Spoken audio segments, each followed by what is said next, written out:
Hello, welcome to Twilight Talks, the podcast where we as teenagers share everything about mental health. I'm Cindy. I'm Elena, and today we're gonna be joined by like 3 other guests, I guess. So, yeah. Okay, so today we're gonna have Hamdi. Hamdi, say hi. Hi. Okay, and we're also gonna have Josephine. Josephine, say hi. Hi. And we'll also have Karina. Karina, say hi. Hi. Yeah. Okay, that's all. My God. Okay, that is just crazy. Okay, today's topic is gonna be culture. So yeah, guys. Well, okay, I was gonna make you guys introduce yourself. I'll go. My name is Hamdi. I'm going to 10th grade, and a fun fact is I played basketball during middle school. My name is Josephine. I'm a rising senior, and a fun fact about myself is I do martial arts. Okay, my name's Karina. I'm going to 10th grade, and a fun fact about me is that I like skateboarding. Okay, moving on. We have like a little routine that we established like literally like 2 episodes before this. But I'm just gonna give the definition of what culture is. Okay, don't like get mad at me if this isn't what you believe. But according to Oxford Dictionary, culture is the customs, art, social institutions, and achievements of a particular nation, people, or other social group. So yeah, that's culture, guys. What do you guys think? Like, does that correlate with your definition? Sounds about right. I mean, culture is kind of defined by, like the groups that you identify yourself as part of, right? Yes. Yeah. Do you think that okay, this might be a little weird, but have you seen those TikToks where it's like, it was a while back. It was like some white guy on like, I identify as like a different race. Is that like RNTA or something? Who's RTA? Or something like that, like when they change the race. SUTA. Oh, like something called like when you change your race, it's called something. You can change your race now? No. Yeah, it's like transracial or whatever. Damn, okay. But do you think that if you're like transracial or you decide to like, I guess, change to a different race, that you can like immerse yourself into that culture kind of? I think it's always possible to immerse yourself into different cultures. It kind of just depends on like how ready and willing you are to accept it. Like, of course, the culture that you grew up in, like, it'll always be that kind of core part of you, but it's not impossible to take on different cultures. Oh, so like I could like, I'm not me, but like someone could like learn about a different culture and like, I guess, be in it. Question Mhm. mark. Okay. So I'm just gonna, next thing is we're gonna just give a little background on like our like culture, I guess, and like the different guests we have today. And cause me, Hamdi, Josephine, and Karina, we all go to the same mental health internship, except for Cindy, because we're excluding her. But Damn, that's crazy. all 4 of us go to the same internship. We met there. Yeah, we basically sat in somehow the same, like, was it column? And then yeah, that happened. But yeah, so every day we go to the internship. We have these case studies every Sunday, every Whoa. Tuesday, every Tuesday, and every single question is like, why should we be careful of like, was it cultural boundaries? Cultural differences or something. Is it cultural differences in mental health? So culture is basically a big thing in how everyone approaches mental health. So it's like of a guy versus a girl treating mental health will be like very different. So everyone's gonna just go around really fast, talk about your culture and how it like give a little splurge about how it affects your mental health and how your approach is. So I'm just gonna go first. I'm Chinese American. I'm pretty sure I am. Hopefully I wasn't picked up in a trash can. Bro, my siblings are telling me that I've been picked up at Costco, so I don't know. Who knows? Who knows, guys? I don't know. But I grew up in America my whole life. I was born. I'm not gonna leak out my address, but I was born like in Del Mar. a different city from this one, but in the same area. So I've been in the same house my whole life. But I grew up in America, so everyone here is very open to mental health, I feel like. So I just always, well, my parents are like, they're like Asian, so like they're not like crazy about it. But like I've been surrounded by people who are like open to it. So that made me more like not as, I don't know, adverse to it. I don't know. So they're very understanding about it too. And I have some family members that also have like mental health disorders and stuff. So I'm very like, was it open to it, I guess? Yeah. Who wants to go next? Well, I'm Vietnamese and I was born and raised in Vietnam. And so mental health wasn't really a big topic growing up, but obviously it was like kind of talked about since I went to international school and we were like quote unquote kind of like American. But in my family and everything like that, there's definitely a stigma around like mental health, like getting help and things like that. But now that I'm in America, I understand it a little more and yeah. My name's Josephine. I'm Chinese Korean. I was born and raised in the States, kind of similar to Elena. Um, my parents like kind of affected my mental health a little bit, I guess, because, stereotypes around being Asian American, like the model minority stereotypes, and such, expectations, that like I'm sure Elena is aware of. Um, it's like it's really kind of created this pressure, but like I feel like most of my friends are fairly like open about mental health and like talk about it and destigmatize it for at least in like my school and my community. So yeah. I can go. Okay. Um, I'm Mexican American, and I feel like for a lot of like culture and family, if you have like a mental disorder or something, it's just seen as like you have to like correct yourself and fix yourself. Like I have family members who like instead of getting help, they just got like beat by their parents and stuff. Whoa. Damn. And What? that's just kind of like what you do. Crazy. Yeah, but I think my family specifically, like we struggle a lot with mental health, so we're more like aware of it. But other parts of my family, they like think we're weird. Wait, Ashley? Yeah. Yeah. Okay. So it's called Somali American, and I was like born here. So for like mental health, like Somali culture, like we're more like family oriented. So like everyone's like know each other. Like we always go like gathering stuff. So like when someone like talks about mental health, they're like kind of like social, like isolated, or like they don't want to like interact with anyone. And like my parents, I don't think I never ever went to up with them to like about my mental health because I feel kind of embarrassed. So I kind of like keep it to myself. So yeah, Wait, so like your mom isn't like big on mental health? So you I feel don't like like. I don't think they are. I like when I told like someone something, I feel like they're gonna tell other people. So I kind of like keep it to myself. So, yeah. oh, okay.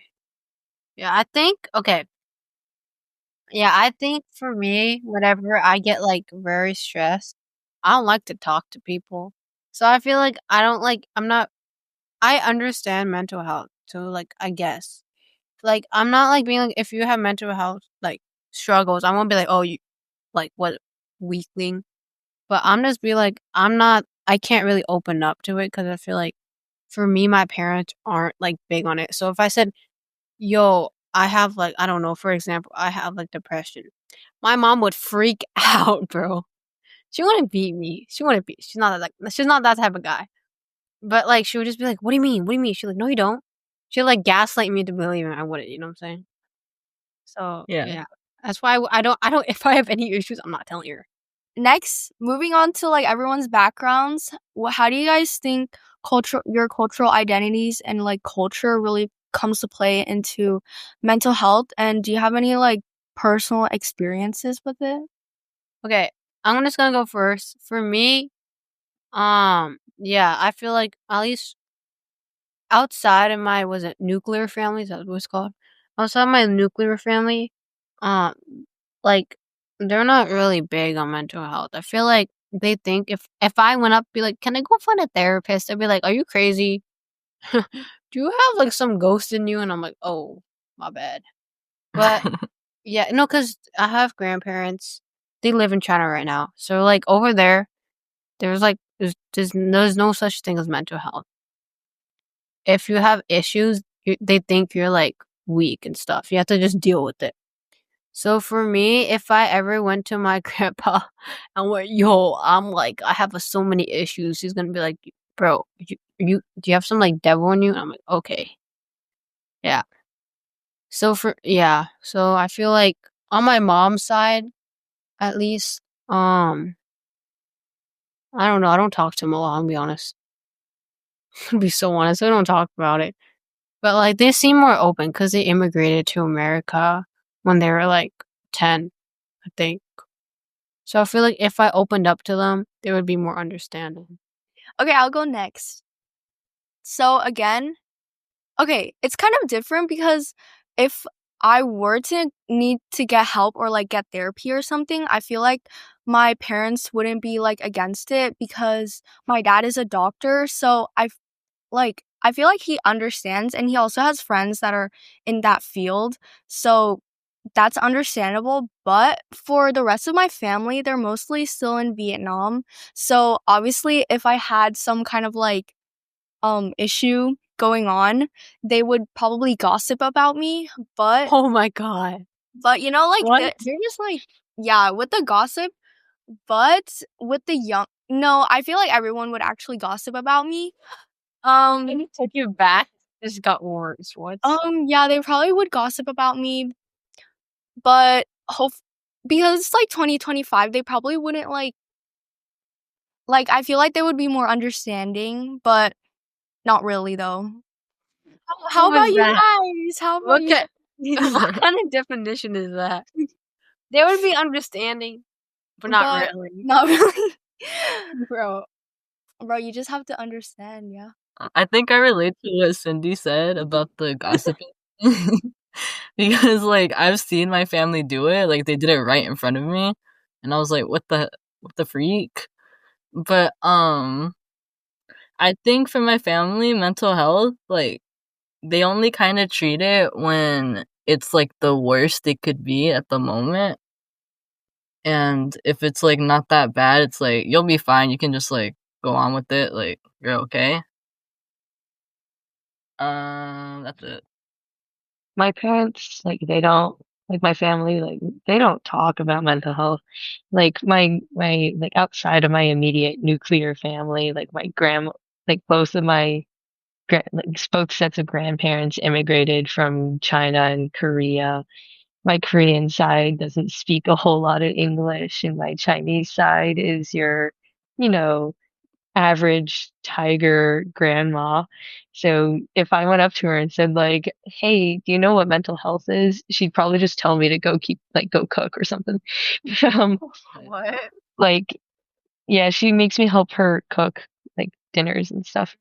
But anyway, like inside my nuclear family, I suppose, like my parents, they know about it. They don't really like talking about it. I remember one time, like, my dad was like, "Oh, I think your brother might have ADHD." And I'm like, "Do you want to, like, get that checked out?" And he's like, "Nah, it's fine." What? Nah. Yeah, What? yeah, it was a little strange. And then I remember like, when I came out as, like, asexual to my dad, he was like, no, you're not." And I'm like, "Okay, thanks, Dad." So Oh, he just denied it. Like, he's usually like really nice and like super accepting. He does like to like challenge my opinions when I like just for the sake of like training because he's a lawyer, right? So he likes and I'm a debate kid, so he likes training my my ability to debate. but still. Okay, for me, I don't feel like they really acknowledge it because like I know some people that told me they have like anxiety and stuff, or like my sister. I remember once she's like the doctor described her for anxiety, right? Then like everyone I know, they're like, oh, like they're like kind of making fun. They're like, oh, ha ha ha, like I'm like, oh, like I don't think I want to get checked up myself because I love that. I love they make fun of me and like stuff like that. Um, wait, yeah, I feel like for me, I have a family member that is like autistic. So like my mom, she hears stuff about like people like not really bullying. Okay, might be, but like they were just like, oh my gosh, she's like an idiot. You know what I'm saying? Damn. Yeah. Yeah, I guess like in my family, like all three of my or okay, not all three of them, two. The oldest one is like very much autistic. The middle one is on the spectrum. Third one, she doesn't have autism, and I think one of them's dyslexic. Like after they were born, like my family kind of grew more accepting towards like, ASD, autism, and like kind of talked about it more. But when it came to like, the big sad ones like depression and anxiety, like it's still not like we still don't really talk about it. Yeah. I feel like at least like I feel like for like people say like autism and like ADHD, it's become so like normalized. That's why. Cause like in schools, I see like a lot of people with like was it IEP plans? Was it 5 or 4? Hmm. I don't know, IEP plans, and they always have. It's just very normalized. I see it every day now. Well, not every day, but I see it like I just see it around. So like I feel like for nowadays, it's very normalized autism, but I feel like depression, people have this like the media plays a big part in it. Because if you see a lot of movies and stuff, they play depression as like you're just sad. The big sad. Yeah, yeah, yeah. You're just always sitting there crying. So people are like, "Oh, that's a sad person." That's all. So like they're just like, "What they're freaky," and they're like, so people aren't as open to it. But like I feel like, well, okay, when you go to school, people don't just go, "Oh, I'm depressed." They try to most times they try to hide it. I'm not saying like all the time, but I see a lot of people try to hide it. So like I feel like that's probably plays a role in why it's not as was it normalized. Yeah. Oh wait, have you guys ever felt like estranged from like your culture? Like you feel separate from it, like you can't. Okay, yes, in like recent times, especially with like, the rise of Korea booze, like, Wait, like, what now? Korean. oh, Korea booze. It's like, Korea. okay, if you've heard of weeaboos, now hear about Korea booze. Um, What? What? so basically, it's like the idealization of Korean culture as like this, like, I feel like it's pigeonholed Korean culture into this one specific thing, like bulldog noodles and, kimchi and spicy food and K-pop. And like, while that is a genuine kind of part of Korean culture, it's not all of it. And it's really like kind of harmful when like people's expectations of me as being like, Korean American, like, well, half Korean American, like expectations of me being Korean conflict with their image of being like a Koreaboo, I guess. And it's like, it's very strange to me when it happens because it's like there's this disconnect between like how I perceive my own culture and then how others perceive my culture. And like I'm not sure like is like the bulldog kimchi K-pop, is that Korean culture now, or is that like is that something like I have to be if I want to be Korean, or is like, being Korean defined by like how I see Korean culture, you know? So right now, do you like how would you define yourself as showing Korean culture? Like I feel like my family, like since, my grandma immigrated here, my mom technically immigrated here, like it's a lot more traditional, I think. Like it's not just like of course we eat like, kimchi. Of course my mom likes K-pop. I personally don't really like K-pop. Um but like, on Lunar New Year we, do the bow. We say like Happy New Year, like 새해 복 많이 받으세요, and we get our money like, and we eat like tteokguk, and then like, the 100 days we have, like 100 days after someone kid in our family is born, like we have the little Korean celebration, and it's like I feel like my experience as a Korean, with those experiences being very traditional in nature, really kind of shaped my understanding of Korean culture and how I perceive myself to be Korean. Because it wasn't until recently that like, Korea boo culture started showing up, and I'm incredibly confused by it. But yeah, did that answer the question? Yeah. Yeah. Wait, what is Korea, bro? I still don't get it. It's like the Instagram Korean. Okay. Like Wait, how do you um spell boo? Like BOO? yeah. What?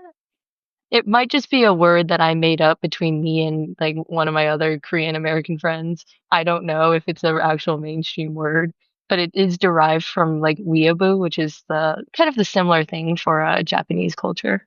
Okay. Yeah. I feel like, what is it? At least for a lot of people, I see on TikTok, they're like, oh my god, I'm so Korean, I'm eating, was it Buddha?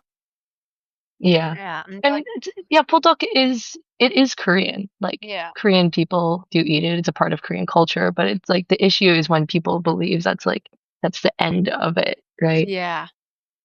They're like, oh my god, I'm so Korean now. And I'm like, whoa. Whoa, god. Come on. Yeah. No, people are like, oh, I'm listening to K-pop. And I'm like, oh. Okay. Oh, for me, no, because like at least for Mexico, like if you're born in America or you move to America, you're not part of like the Mexican culture anymore. They kind of hate you over there. What? Oh. It's a big culture. Like they don't like white people or people from America. And I'm like more light skinned and I have like an American accent and I don't know Spanish that well.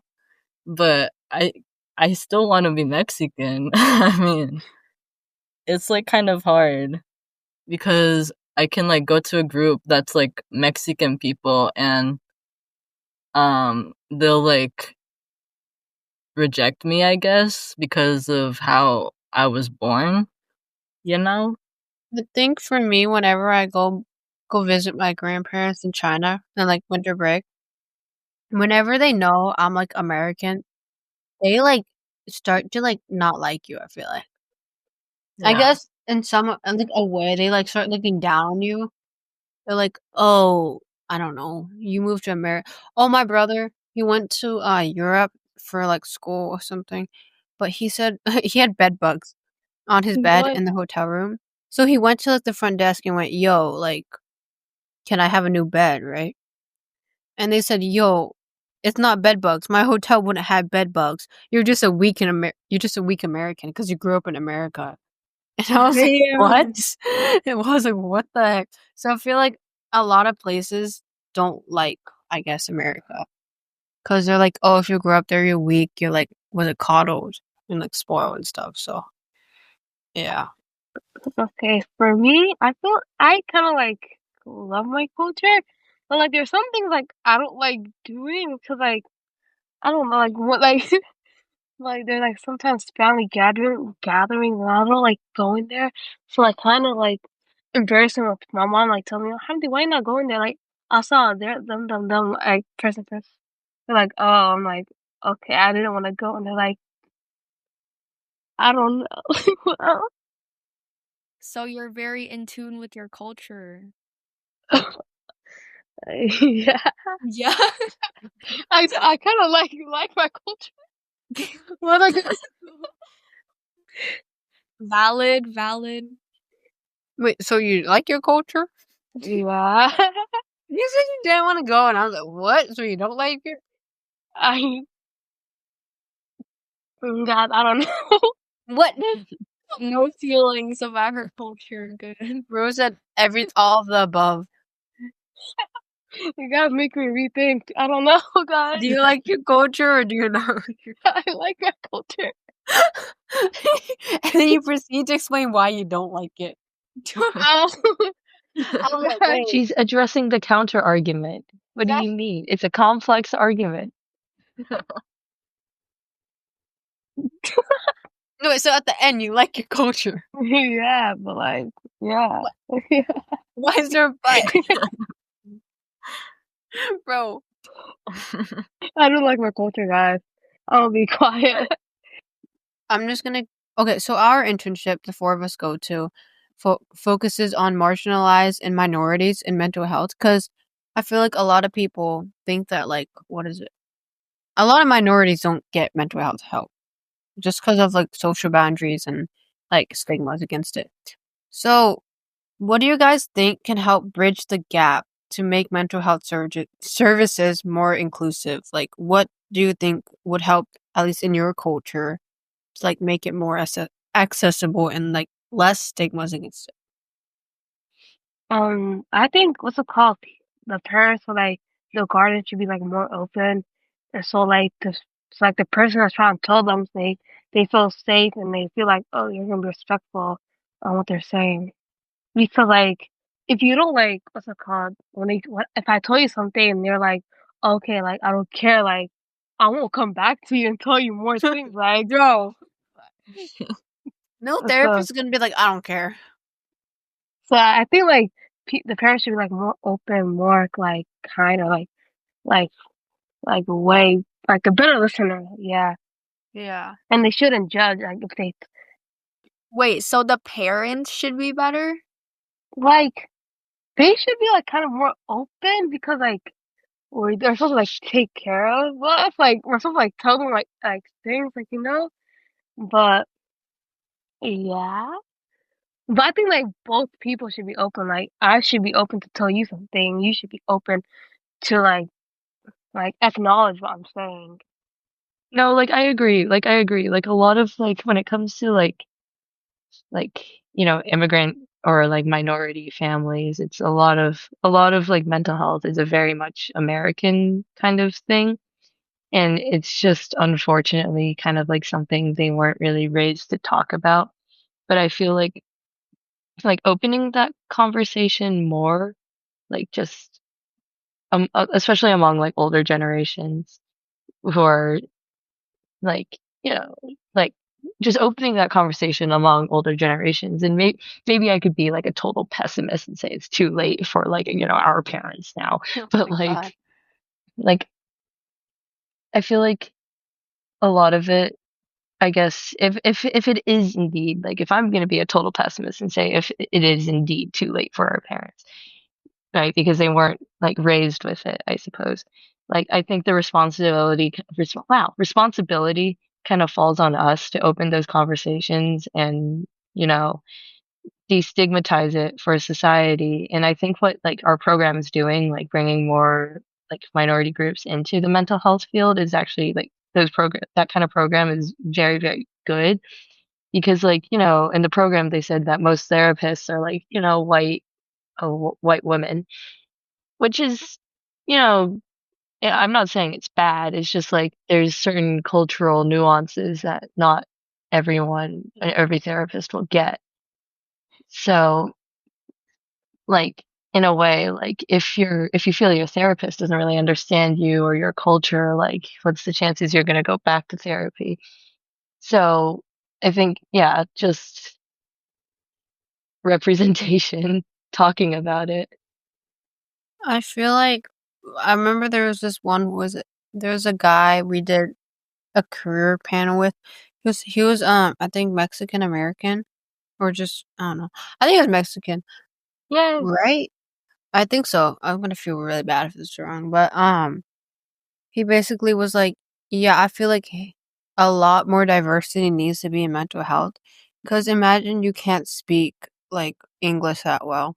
How are you supposed to like convey your emotions and your like struggles in English when you can't even speak it? Like, so I feel like having more, I guess, like breaking out language barriers and just making it so you see like your therapist as like somebody you can like confide in is like very important, and everybody is different, so we all need like a lot more diverse what is it, like, pool of mental health professionals.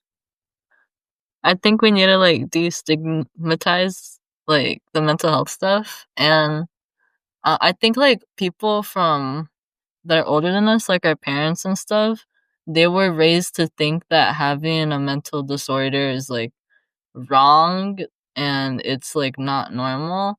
So if you like kind of come out and say like, hey, like a whole lot of people are going through this, like maybe it isn't like not normal, maybe it's just different for everyone, then maybe they'd start to understand that it's like it shouldn't be avoided. Yeah. And like, yeah. Yeah, I feel like diversity, at least as of right now with all the stuff going on, diversity is very important and like bridging those like cultural gaps.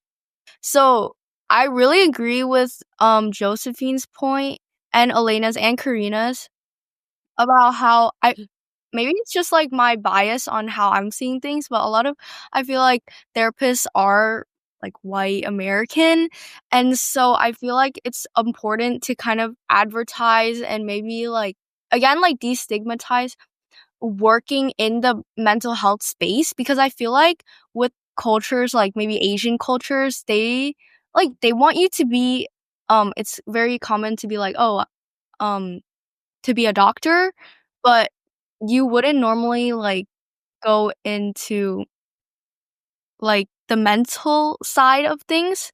So I feel like that's also important to touch base to like advertise the job to more people to validate that it's like um a worthwhile job to do and have more people dabble into that. Yeah. Dabble into the pool. Yeah. Anyways, does anyone have any personal stories? Or I can go if you guys don't have any. Like just about like I can give an example then. I think I told the story before, but I'm just gonna say it again because you before when I went to a grocery store at 99 Ranch, there was, I think she had probably schizophrenia. I'm not gonna diagnose.